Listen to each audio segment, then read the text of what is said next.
Hello guys and welcome to the channel. Today I'm going to show you how you can receive the files by the Airdrop feature on your iPhone device. So in the first step, open the settings, then go to the general, tap on the Airdrop and choose contacts only or for everyone for 10 minutes. Just tap on it and now wait for any file from the other device. Okay, now I'm sending the photo of random guy from my MacBook to iPhone.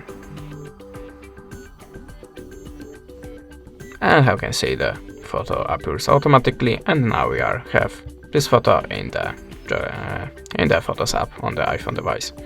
That's it. Thanks for watching. Leave us a subscribe, recommend, and goodbye.